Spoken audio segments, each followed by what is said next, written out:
그리스도인들은 이 자신의 삶을 성경으로 재해석할 수 있는 사람입니다. 요셉이 그랬습니다.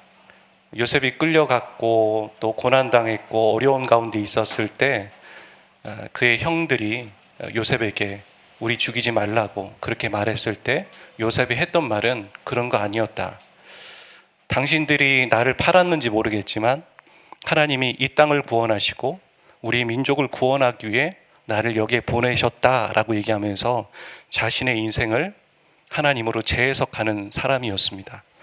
이런 것처럼 우리도 성경으로 우리의 삶을 재해석할 수 있어야 합니다. 오순절날 성령이 임하셨을 때 특이한 현상이 일어났습니다. 그건 뭐냐면 당시에 명절을 새로 온 사람들의 언어로 제자들이 말하는 능력을 보인 것입니다. 어떤 말을 했는지는 모르겠습니다. 우리가 알고 있는 방언이 아니라 그들의 언어로 말한 것입니다. 그들은 다 갈릴리 사람이었습니다. 그러니까 그들이 그 각국에서 나온 사람들의 언어를 할 수 없었다라는 것이죠. 그런데 성령님이 임하셔서 그 나라들의 언어로 말할 수 있게 된 것입니다. 이 광경을 본 사람들은 그들이 술이 취한 것이 아니냐고 말했습니다. 그때는 한 낮이었습니다. 이때쯤이었을까요? 이런 낮이었는데 그들이 낮술 취한 거 아니냐고 그렇게 말했을 때 그것을 마치 인간의 모습처럼, 인간의 형상처럼 치부해 버린 것입니다. 이처럼 예수님을 믿지 않는 사람들이 예수님 믿는 사람들의 신앙의 모습을 보고 이해하지 못하는 건 당연한 것입니다. 그들은 영적인 경험이 없고 또 성령님의 체험이 없고 구원의 경험이 없기 때문에 우리의 모습들을 보고선 그렇게 표현하는 것은 어찌 보면 당연한 거라고 저는 생각합니다. 하지만 이때 우리는 그 자신들을 돌아볼 수 있어야 됩니다. 그건 원래 우리에게 하는 당연한 모습이고 인간적인 치부해버리는 모습이야 라고 생각할 것이 아니라 두 가지로 생각해 봐야 합니다. 첫 번째는 영적인 모습을 이해하지 못하는 그들의 정말 인간적인 모습인가? 아니면 내가 다른 사람들에게 본이 되지 못하기 때문에, 그리스도인으로 본이 되지 못하기 때문에 하는 돌아오는 비난인가 생각해 봐야 합니다. 어떤 사람들은 그런 비난을 그건 영적으로 이해하지 못해서 그렇게 얘기하는 거야 라고 오히려 우리가 치부해 버릴 때가 있는 것이죠. 가정에서 내가 혼자 예수 그리스도를 믿는다면, 그렇다면 우리가 신앙생활하고 또 믿음으로 예배드리러 올 때 가정에서 해야 할 일들을 다 하고 와야 하는 것입니다. 직장에서 자신이 그리스도인이라는 것을 주위에 있는 사람들이 안다면, 그렇다면 회사에서 요구하는 일들을 성실하게 행한 다음에 우리는 예수님을 전하는 삶을 직장에서도 갖고 신앙인의 모습도 보여야 하는 것이죠. 자기가 해야 할 일들을 다 하지 못하면서 나는 그리스도이냐, 예수님 믿으세요 이렇게 말한다고 해서 먹히지 않는 것이죠. 오늘 말씀에서 하나님이 하신 일을 인간적인 현상이라고 문제로 치부해 버렸습니다. 그리고 술 취한 것 아니냐고 말했습니다. 여러분, 성령에 충만하여서 기도하거나 혹은 우리가 복음을 전하거나 혹은 구제를 할 때, 그럴 때 누군가 여러분에게 말하기를 왜 그런 행동을 하세요? 도저히 이해를 못하겠네. 시간 소비하면서 왜 그런 행동을 하세요? 왜 교회에다가 헌금 바치면서 왜 그런 행동을 하세요?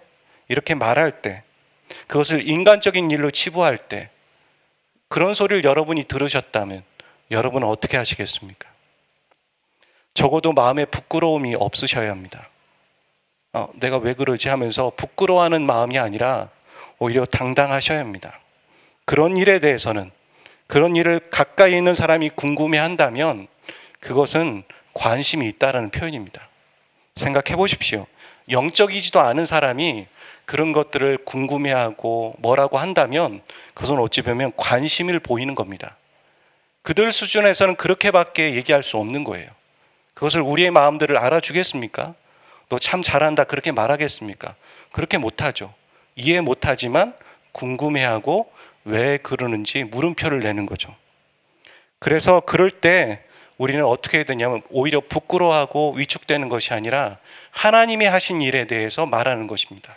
나에게 하나님이 어떤 일을 하셨는가, 혹은 또한 하나님이 원하시는 일과 하나님이 하시는 일들이 무엇인가, 말할 수 있어야 되고 하나님 나라의 일에 대해서 말할 수 있어야 합니다. 그것이 바로 증인된 삶이고 또한 그들에게 복음을 전할 수 있는 어떤 기회가 될 수도 있는 것이죠. 베드로도 성령의 충만함을 입고선 이 제자들의 대표로 나아가서 이 영적인 현상들을 재해석하고 있습니다. 그건 바로 하나님이 하신 일이다. 하나님이 이미 예언하신 일들을 이루신 것이다. 그렇게 말하고 있습니다. 오늘 본문의 16절부터 18절 그리고 21절을 제가 적었는데요. 같이 저 화면을 보고 다시 한번 읽도록 하겠습니다. 시작. 이는 곧 선지자 요엘을 통하여 말씀하신 것이니 일렀으되 하나님이 말씀하시기를 말세에 내가 내 영을 모든 육체에 부어주리니 너희 자녀들은 예언할 것이요 너희 젊은이들은 환상을 보고 너희 늙은이들은 꿈을 꾸리라. 그때 내가 내 영을 내 남종과 여종들에게 부어주리니 그들이 예언할 것이요 누구든지 주의 이름을 부르는 자는 구원을 받으리라 하셨느니라.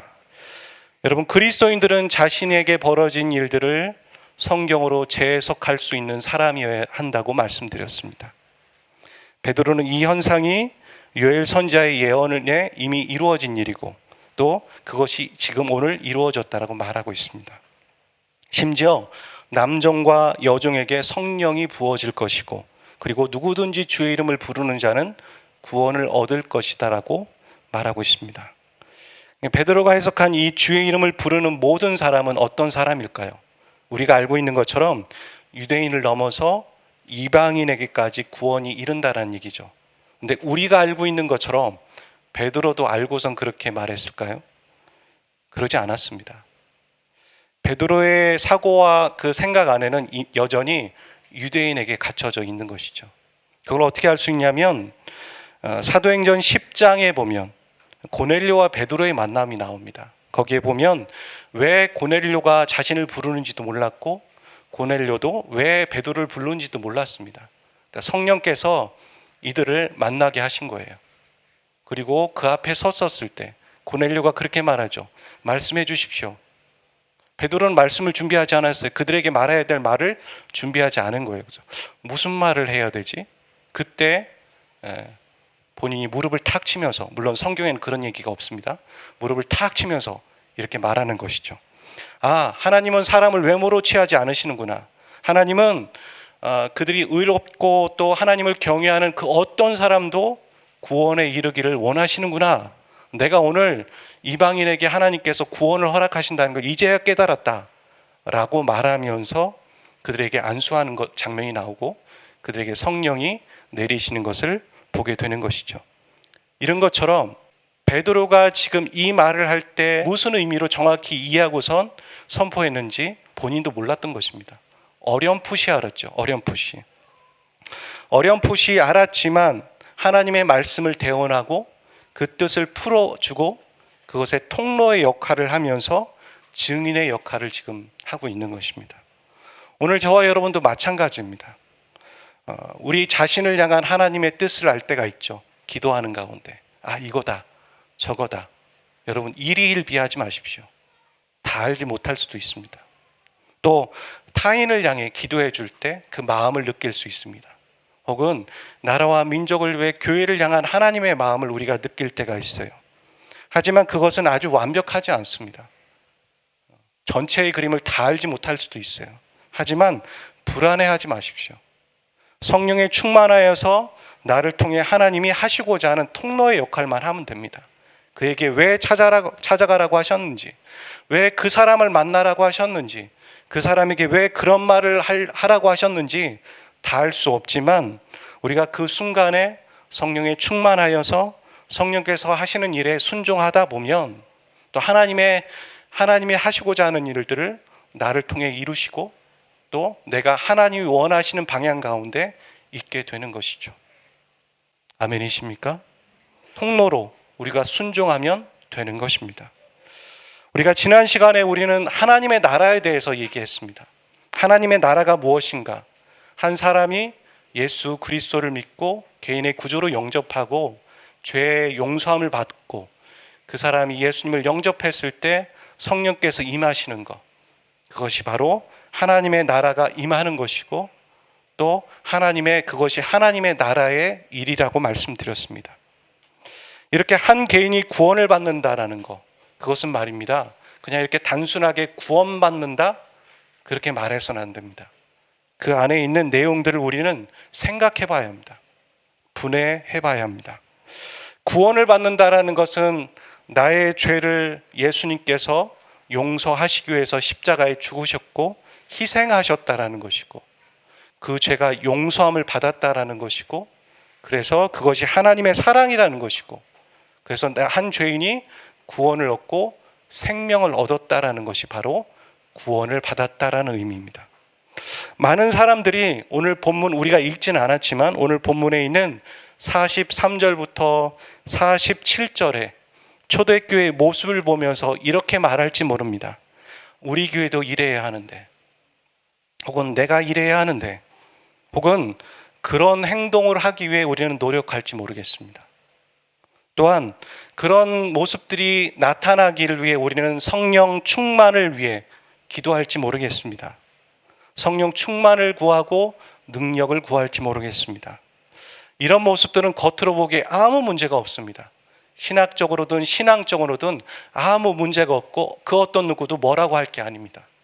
하지만 이것만 말한다면, 이것만 말하고 그렇게 강조한다면 놓치는 게 분명히 있습니다. 예수님도 이미 누가복음을 통해서 말씀하신 게 있죠. 지난 시간에도 살펴본 것처럼 예수님의 오심과 죽으심과 그리고 부활과 승천과 성령의 강림과 그리고 오늘 보았던 교회의 탄생은 분리될 수 있는 일이 아닙니다. 그건 다 하나님의 나라의 일이고 다 연결되어져 있는 겁니다. 저기 중에 하나를 딱 뺀다고 해서 가능한 일이 아닙니다. 하나가 빠지면 멈추는 일입니다. 이것을 나눠서 보지 않으시길 바랍니다. 연결되어져 있는 것입니다. 초대교회의 아름다운 이런 모습들, 그건 그냥 단지 성령 충만했기 때문에 일어난 일이 아닙니다. 그건 바로 사도들이 예수님의 용서와 희생을 경험한 자였기 때문입니다. 그것이 그들의 삶에 녹아져 있었고 베이스로 있었기 때문에 그들은 부활의 주님을 경험한 것이고 성령 충만하여서 변화할 수 있었던 것입니다. 그리고 증인된 삶을 살았던 것이고 그 증인된 삶을 살아감으로 인해서 공동체의 삶을 산 것이지 단지 성령 받고 능력 받아서 그렇게 된 것은 아니라는 말입니다. 예수님은 자신을 배신할 가룟 유다에게 발을 씻겨 주셨습니다. 요한복음에 보면 그렇게 얘기하죠. 제자들을 사랑하시되 끝까지 사랑하셨다. 자신을 배신할 가룟 유다까지 끝까지 사랑하셨고 가룟 유다에게 여러 번 돌아올 기회를 주셨습니다. 의심하는 도마를 찾아가셔서 자신의 손목에 못자국과 허리에 창자국을 보여주셨습니다. 그리고 베드로가 자신을 부인한 것을 아시고 그를 위해 중보하셨습니다. 그리고 베드로가 낙향하여서 자신의 고향으로 돌아갔었을 때 예수님은 그 고향에 찾아가셔서 베드로에게 다시 한번 사명을 주셨습니다. 제자들은 이렇게 예수님의 지독한 사랑을 받았고 또 그 사랑을 경험하였기 때문에 그들은 증인되었고 또 참 제자로서의 삶을 살아갈 수 있었던 것입니다. 물건을 서로 통용하고 소유를 필요에 따라 나눠주고 날마다 떡을 떼며 순전한 마음으로 음식을 먹고 하나님을 찬미하는 일, 이건 단지 성령 충만하여서 되는 일이 아닙니다. 바로 그들의 삶에 예수님의 십자가의 용서와 그리고 희생을 받았고 경험했기 때문에 변화된 삶의 열매였을 뿐입니다. 우리는 이것을 간과해서는 안 되는 거죠. 우리도 하나님의 나라를 확장하는 일에 자신이 쓰임받고 싶으실 겁니다. 여기는 그 어떤 누구도 그런 거에 관심이 없고 그런 거에 신경 안 쓰는 사람이 없습니다. 다 그 마음 한켠에는 내가 하나님을 위해 살고 싶다. 기왕 예수 그리스도를 믿었으면 진짜 그리스도인으로 살고 싶다. 그런 마음들 다 있으셔서 여기에 계신 겁니다. 예배를 드리고 계신 겁니다. 저는 주위에서 그런 예들을 봤습니다. 자신 때문에 예수님을 믿고 돌아오는 한 사람을 보고 너무 기뻐하는 한 사람. 본인은 다 느낄 수 없지만 제가 옆에서 지켜보면서 참 저 영혼이 정말 하나님의 나라의 일에 대해서 기뻐하는구나. 억지로 기뻐하라고 해도 기뻐할 수 없는데 그걸 기뻐하는 모습을 보고선 참 귀했습니다. 그리고 어떤 분은 저한테 전화로 그렇게 말씀하셨어요. 목사님, 제가 전도를 그렇게 하는데 열매가 없어요. 왜 없는 거죠? 도대체 왜 하나님은 저를 사용하지 않으시는 거죠? 그래서 제가 그분에게 그렇게 말씀드렸습니다. 전도는 내가 하는 것이 아닙니다. 씨를 뿌리는 건 내가 하지만, 순종하는 건 내가 하지만 그 열매를 거두게 하시는 것은 하나님이 하시는 겁니다. 좀 주어를 나로 두지 마시고 하나님으로 두시고 마음을 조금 내려놓으시고 편하게 전도해 보십시오. 그렇게 말씀드렸습니다. 그리고 한 영혼이 예수 그리스도를 믿고 돌아올 때 복음을 듣는 횟수가 적어도 6번에서 7번이라고 합니다. 권사님이 복음을 첫 번째 전하시는 분일 수도 있고 혹은 7번째 전하시는 분일 수도 있습니다. 첫 번째 전에서 내가 실패했구나 낙담하지도 마시고 7번째 전에서 내가 승리했구나 내가 참 대단하구나 그렇게 승리에 빠지지도 마시길 바랍니다. 제가 그렇게 말씀을 드렸습니다.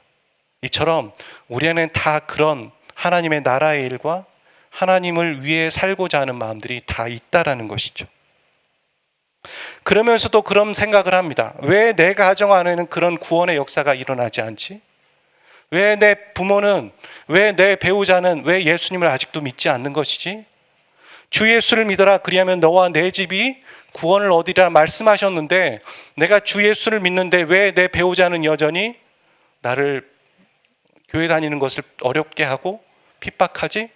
그런 생각들을 하지 않습니까? 여러분, 내가 믿는다고 해서 그냥 자동적으로 내 남편이 예수님을 믿는다고 생각하기 때문에 이런 질문을 던지는 거죠. 그렇지 않습니다. 생명의 역사는 그렇게 자동으로 일어나지 않습니다. 하나님이 나를 구원하시기 위해 자동으로 이루어진 게 아닌 것처럼 말입니다. 하나님이 나를 구원하시기 위해 어떤 일이 있었다고 말씀드렸습니까? 예수님의 용서와 예수님의 십자가의 희생이 있었던 겁니다. 그래서 그걸 통해서 내가 구원을 얻었고 생명의 역사가 일어난 것입니다. 아무든지 나를 따라오려거든 자기를 부인하고 자기 십자가를 지라고 말씀하신 것처럼 비밀이 여기에 있는 겁니다. 우리도 십자가를 지어야 합니다.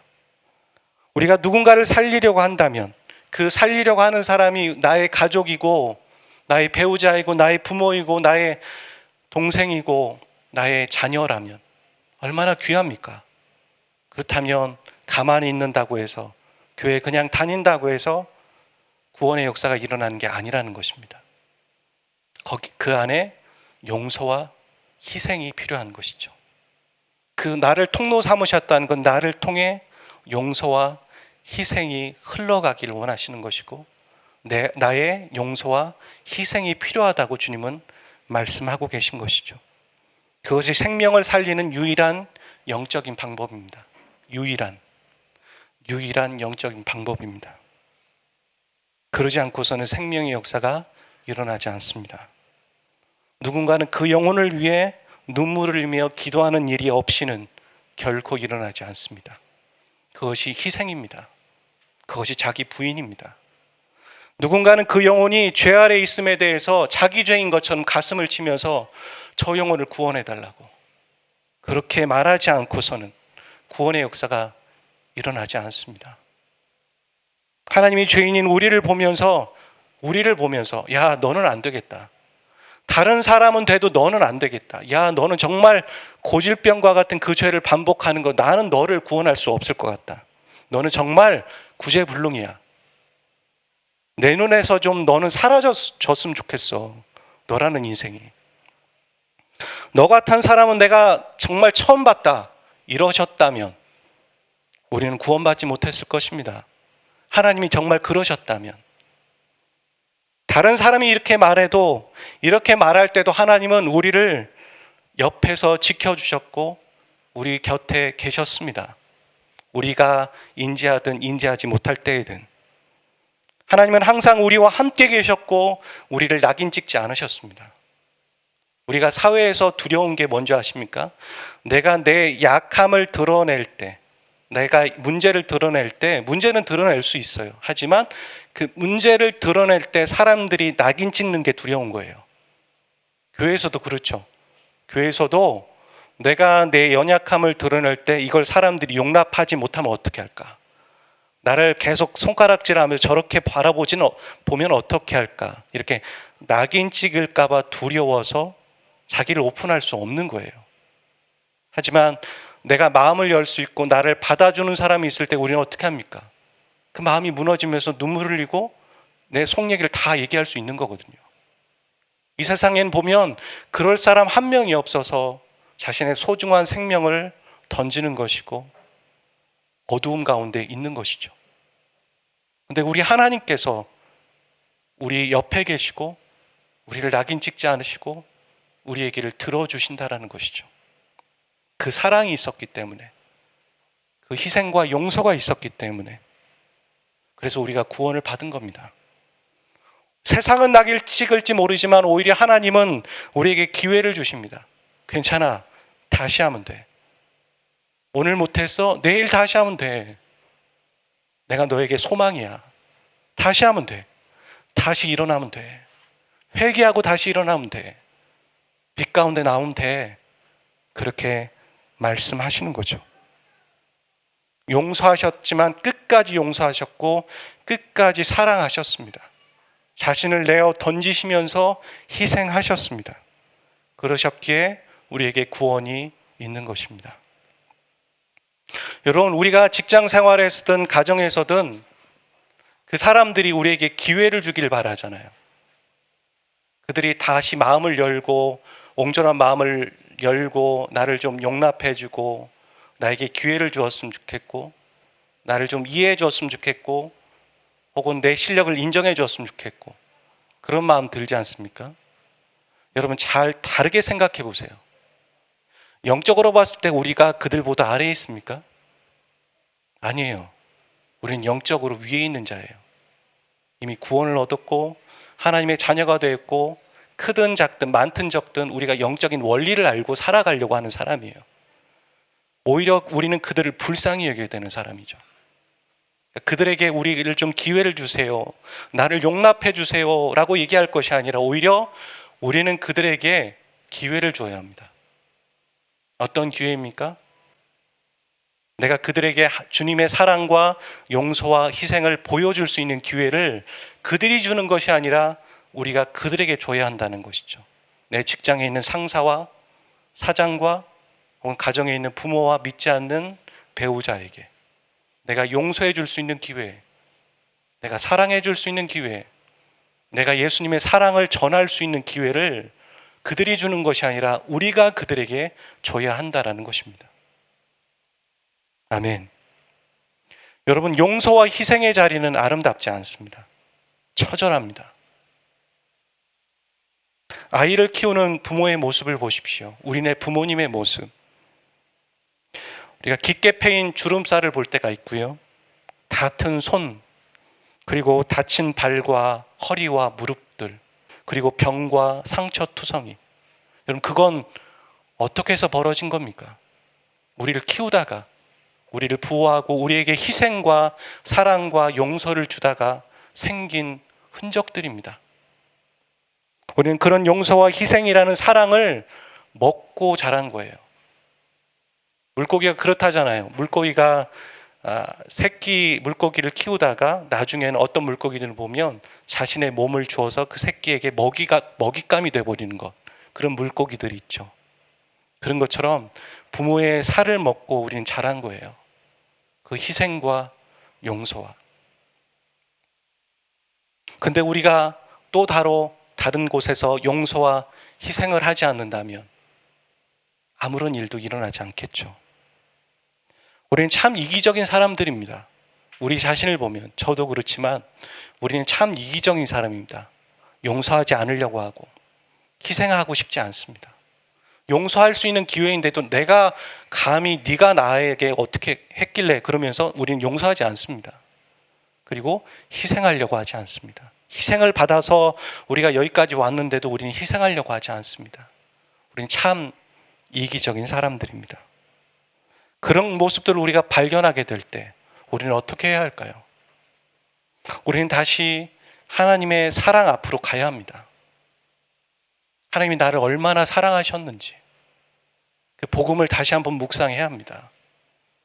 그 십자가의 용서를 다시 한번 생각해야 합니다. 여러분, 하나님 앞에서 큰 죄를 저지른 자와 작은 죄를 저지른 자가 따로 있지 않습니다. 우리는 다 큰 죄를 저질렀습니다. 단지 하나님 앞에서는 그 하나님의 사랑을 깊게 깨달은 자와 또 깊지 않게 깨달은 사람만 있을 뿐입니다. 그 사랑을 깊게 깨달은 자는 나는 또 다른 사람들에게 용서와 희생을 해보려고 할 것이고, 그 사랑이 깊다라고 생각하지 못하는 자는 자신을 용서하지 못하고도 있을지 모르겠습니다. 우리가 하나님의 사랑하러 다시 한번 가시길 바랍니다. 우리가 이 사도행전의 2장의 끝부분을 교회의 탄생과 교회의 모습을 보면서 단지 성령의 충만함과 성령의 역사로만 결코 해석이 안 되는 구절입니다. 여러분, 성령의 충만했기 때문에 이런 일이 일어납니까? 우리가 성령 충만할 때 그런 일이 일어납니까? 아닙니다. 우리의 성품이 바뀔 때 이런 일이 일어나는 겁니다. 우리의 삶이 바뀌고 주님 앞에서 우리의 인격이 바뀌고 우리의 내면이 바뀔 때 이런 일이 일어나는 겁니다. 그 사람의 한 영혼이 바뀌는 일은 바로 주님의 사랑을 경험하고 그 희생과 용서를 경험했을 때, 누군가 그 사람에게 찾아가서 주님의 희생과 용서를 베풀었을 때, 그랬을 때 영혼이 바뀌는 것입니다. 그리고 이 공동체의 삶과 증인된 삶이 살아가지게 되는 것이죠. 여러분 가정 안에, 여러분의 직장 안에, 이 공동체 안에 어떤 일이 일어나기를 원하십니까? 생명의 역사가 일어나시기를 주의 이름으로 축복합니다. 그러기 위해서는 여러분 가만히 계시면 안 됩니다. 내 안에 주님의 용서와 희생이 있는가? 근데 내 안에 그 용서와 희생이 없다면 나는 어떻게 해야 하는가? 다시 주님의 사랑으로 가는 거죠. 왜 그렇게 못하는 거야? 네가 그 나이 먹고서 왜 그렇게 못하는가? 혼낼 게 아니라, 자책할 것이 아니라, 우리 원래 죄성이 그렇습니다. 다시 주님의 사랑으로 돌아가야 돼요. 주님의 십자가로, 복음으로 나를 얼마나 용서하셨는지, 나를 위해 자신의 몸을 희생하신 그 주님의 사랑을 생각하게 될 때 자연스럽게 선순환으로 내 삶에 하나님의 생명의 역사가 흘러가는 통로가 될 것입니다. 사랑하는 저와 여러분, 여러분의 삶 가운데, 6일의 삶 가운데 그런 용서와 희생의 역사가 일어나고 생명의 역사가 일어나시기를 주의 이름으로 축복합니다. 함께 찬양하고 기도하기를 원합니다. 십자가 그 위에 나 죽었네. 그 사랑 내 속에 강같이 흐르네. 십자가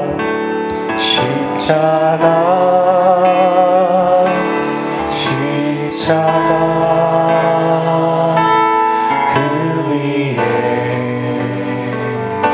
나 죽었네. 그 사랑 내 속에 강같이. 우리 한 번 더 고백할까요? 십자가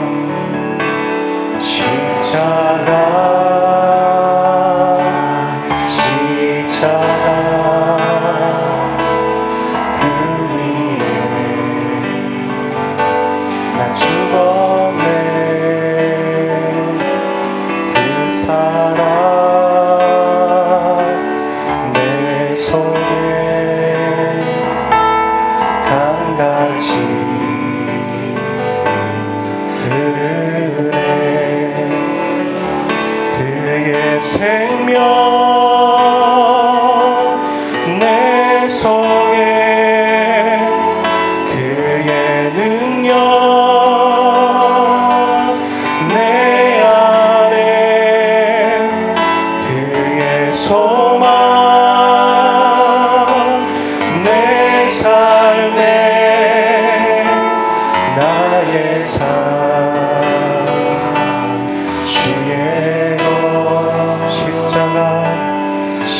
십자가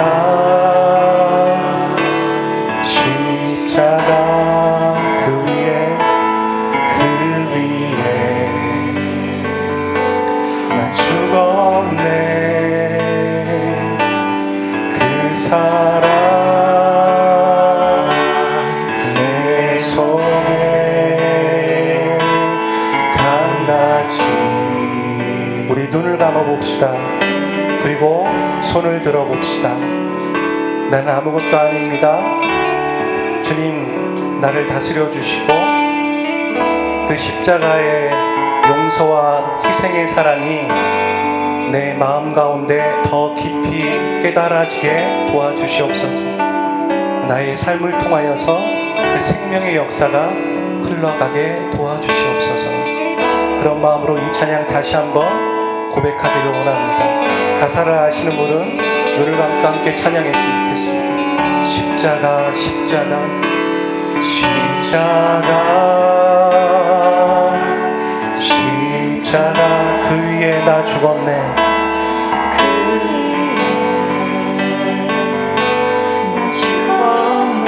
그 사랑 내 속에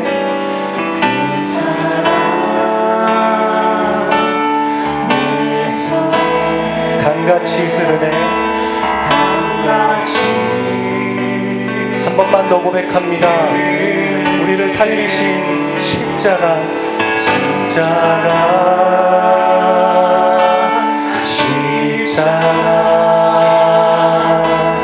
그 위에 난 죽었네. 그 사랑 내 손에 강같이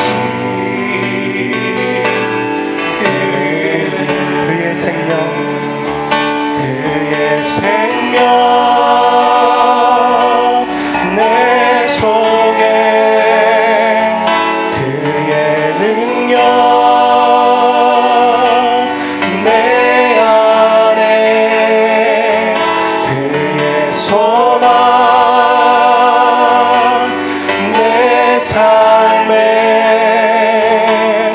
나의 삶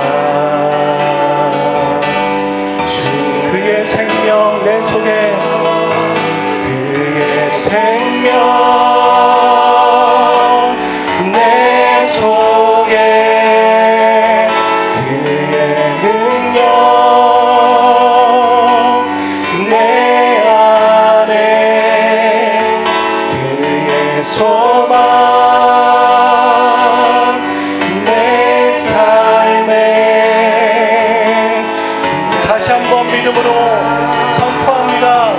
그의 생명이 내 안에 있습니다. 그의 생명 내 속에 그의 능력 내 안에 그의 소망 내 삶에 나의 삶 주의 것 십자가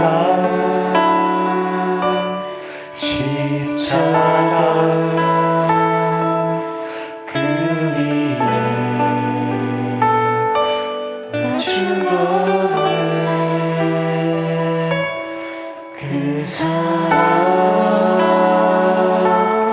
내 속에 강같이 흐르는 십자가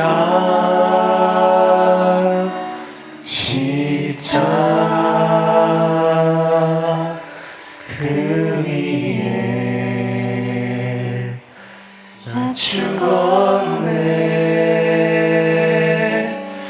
그 사랑 내 속에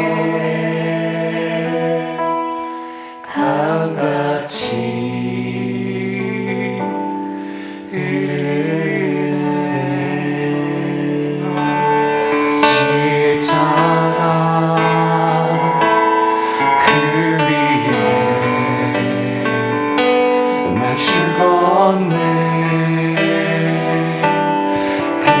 사랑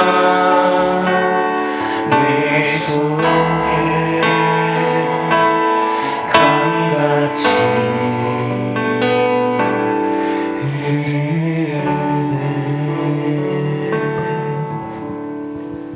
하나님, 우리의 힘으로 우리의 인생을 살아갈 수 있다라고 생각했던 우리의 모습들을 회개합니다. 내 힘으로 결코 살아갈 수 없습니다. 하나님의 은혜가 필요하고 또한 하나님의 인도하심이 필요합니다. 성령님의 도우심이 필요하고 하나님의 생명의 말씀이 필요한데 우리는 세상의 것들을 가지고 그것으로도 충분히 우리의 인생을 살아갈 수 있었다라고 얘기하고 있습니다. 주님, 회개합니다. 다시 한번 하나님의 다스림을 받기로 결정합니다. 하나님의 통치를 받고 내가 하나님의 나라가 되어지는 것을 믿음으로 소망합니다. 주님, 나를 통하여서 용서와 희생이 흘러가게 도와주시옵소서. 그럴 수 있도록 내가 하나님의 사랑을 더 깊이 매일매일 깨달을 수 있도록 도와주시옵소서. 나의 힘이 되어 주시옵소서. 나의 소망이 되어 주시옵소서. 하나님, 6일의 삶을 살아가기 위해 이들을 세상에 파송합니다.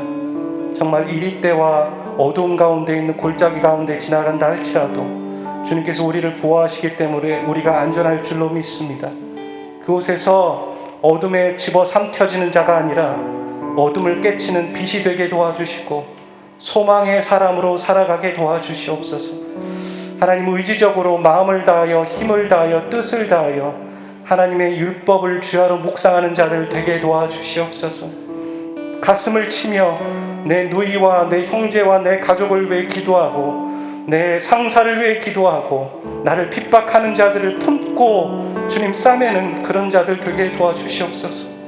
주님이 우리를 그렇게 싸매셨기 때문에 내가 주님 떠나겠다라고 얘기하고 주님 꺼져달라고 얘기할 때도 주님은 그런 나를 주님 품으셔서 용서하셨기에 오늘 내가 있는 것처럼 우리도 그런 자들에게 품고 나를 던지고 내가 감싸는 자들 되게 도와주십시오. 내가 사는 것이 그들이 사는 것이 아니라 내가 죽는 것이 그들이 사는 것임을 기억하게 도와주십시오. 내가 죽는 것이, 내가 없어지는 것이 그 한 영혼이 사는 것인 것을, 이 영적 비밀을 깨닫는 우리 한 사람 한 사람 되게 도와주십시오. 주님, 세상에 찌들어 있는 세상의 원리들을 다 떼버리고 주님, 하나님의 영적인 원리로 다시 한번 정결해지고 새롭게 되어지는 이 시간입니다. 주님, 우리의 마음을 지키고 우리의 생각을 지키고 우리의 눈을 지켜서 하나님 기뻐하시는 삶을 내 삶 가운데 촘촘히 채워가는 한 사람 한 사람 우리의 삶 되기를 소원합니다. 성령님, 인도하여 주시옵소서. 이제는 우리 주 예수 그리스도의 은혜와 아버지 극진하신 사랑하심과 성령님 교통하심이 하나님의 말씀을 듣고 그 말씀대로 살고자 하는 모든 예배자들 그 심령 위에 이제부터 영원까지 항상 함께 하시기를 간절히 축원하옵나이다. 아멘.